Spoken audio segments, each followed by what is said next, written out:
Well, hi again, everybody, and welcome to the weekly edition of the Video Blitz, courtesy of AM 930 WEOL and ChronicleT.com. Tim Alcorn with AM 930, Matt Douglas, also with the radio station. And Matt, she's being very shy this week. You're not going to hear her voice, but behind the camera, filling in for Bruce Bishop, Kristin Bauer. So we get to look at Kristin throughout the video shoot, but you're not going to hear from Kristin. She's doing a tremendous job editing, though. I'm very sure I can already tell you before it's been edited. But, yeah, Kristin's hanging out, so it's always good to have a new face in the building, especially when it replaces Bruce Bishop. Just kidding, Bruce. Yeah, it's a better-looking face than Bruce Bishop, I'll tell you that much. All right, well, let's look back as far as Week 4 was concerned.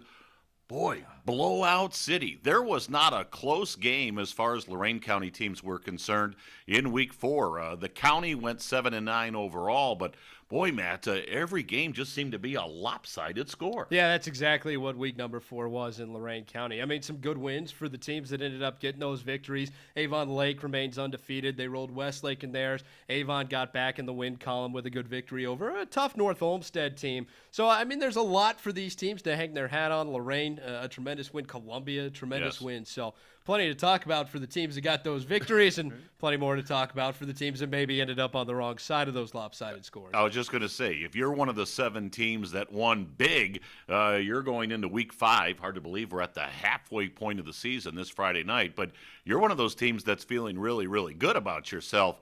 And as you alluded to, if you're one of those 9 teams that got beat up pretty badly, it could be a challenging week as far as practice is concerned. Yeah, you look at it a couple of ways. One, either that wasn't your game and you just throw it out and you move on, or two, you learned from those mistakes. You move on, you're going to have different opponents as the year goes on. I think we're going to see a lot of that from some of these teams. And by the way, before we move on to our Orthopaedic Associates plays of the week, I can't believe we're at the halfway point of the 2018 season on Friday night. Friday night at about 10 o'clock. We're going to be halfway home as far as the 2018 regular season is concerned. It's hard to believe. Seems like we just kicked this thing off a couple of weeks ago with Avon and Akron Buchtel. That's not the case anymore. We're full in there. Playoff pictures are starting to form now, so it's a fun time to be a football fan at the midway point of the season. I thought it was Buchtel. Did he say Buchtel? I thought it was Buchtel. Well, the debate continues, I guess is what we'll say. A lot of people in Akron probably very upset at me, but I cannot remember for the life of me which way that one goes. I apologize to the Griffin fans out there. There we go. All right, well, I alluded to the fact that each and every week here on our Video Blitz, we have our Orthopaedic Associates Plays of the Week. It's a fun thing that Matt and I do. We kind of look back at the box scores from the previous Friday night, and we each get to pick out a play. You went first last week, so I get to go first this week. And I'm going to go back to the game we had on AM 930 WEOL last Friday night, Keystone at Columbia. Boy, Columbia won big. And really one of the premier players in our area, Brandon Coleman, put on a show. And my Orthopaedic Associates play of the week was Brandon Coleman's 51-yard touchdown run against the Keystone Wildcats. I think in the highlight call I said it was vintage Brandon Coleman, and it really was because he is so smooth. You've watched him. Yeah. You've had a chance to call him on WEOL. He kind of glides through the hole in the offensive line. He just does it so smoothly, and he did that on the 51-yard touchdown run. It looked like he was barely moving. A Keystone defender came up. He gave him a little bit of a juke step, a little bit of a drop, and then he just exploded to the end zone, that breakaway speed. It was just a beautiful thing to watch, unless you were a Keystone defender. But it was vintage Brandon Coleman. It's my Orthopaedic Associates Play of the Week. He is a joy to watch. He really is just a special football player. Yeah, he really likes playing those cats because I had that game last year and he had 6 touchdowns in that one and did it in just about every way possible. So I can certainly understand that one. Tim, I like you. I stayed with a game that was where I was at. I went to Amherst to see the Midview Middies take on the Amherst Comets, and while Kennedy Scaglioso had an outstanding game, he ended up with 6 touchdowns when all was said and done, a 92-yard touchdown return on a kickoff to start the second half. I'm going to go with really what stole the momentum away from Midview. Midview came out. They had an 80-yard drive, 10 plays to get the first touchdown of the game on their opening drive.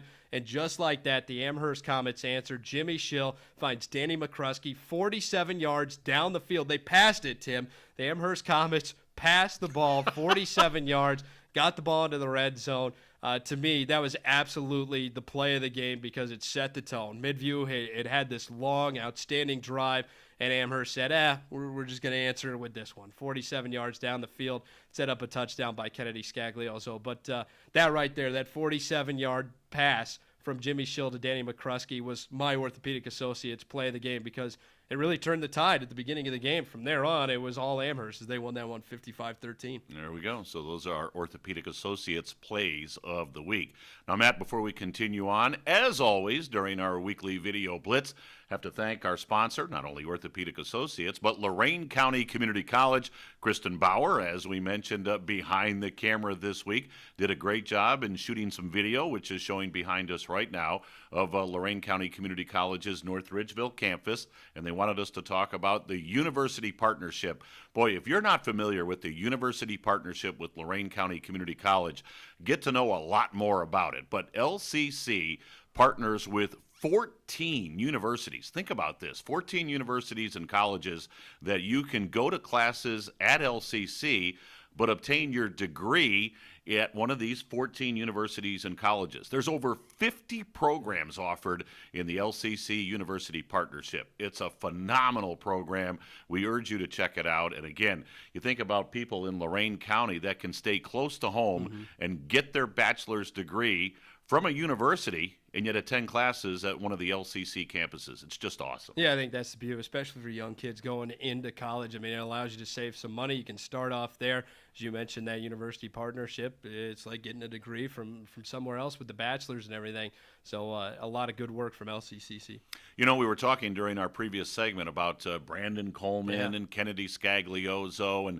And one of the things that's really caught our attention this year on AM 930 WEOL, in this day and age of the wide open passing attacks and guys throwing the ball all over the field and the 5 and 4 wide out sets, this really appears to be a year of the running back. Now, it's not throwback football, old Woody Hayes type stuff, but boy, there are some great running backs in Lorain County this year. Well, without a doubt. We've talked about a couple of them already. Brandon Coleman, without a doubt, for the Columbia Raiders.